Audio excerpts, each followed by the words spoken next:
Boneco ali soltando dentro do círculo central, levantamento lá na ponta canhota, Camilo dominou, pé direito, inverteu da esquerda para a direita para Moisés pela lateral da grande área, balançou o corpo, pé direito, cruzou na área, Camilo, pé direito, bateu, o goleiro defendeu, voltou Camilo, defendeu a bola, voltou Niltinho, pé canhoto, bateu, é gol! Gol!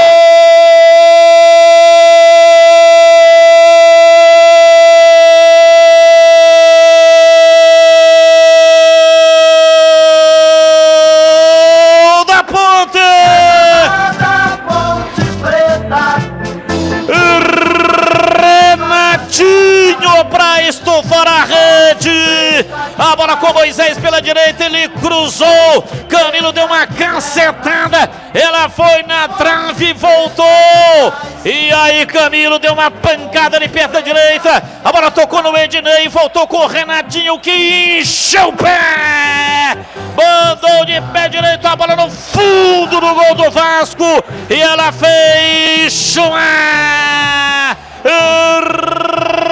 Renatinho empata o jogo no Majestoso, faz a rede balançar, a bola gosta de rede, é de rede que a bola gosta, é Zamada Ponte Preta, Renatinho mandou a bola no fundo do gol, Renatinho,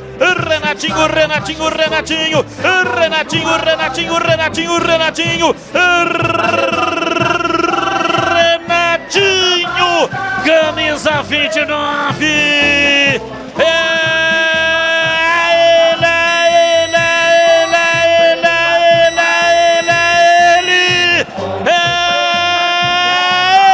o autor do gol, empata o jogo no Majestoso, a torcida vibra,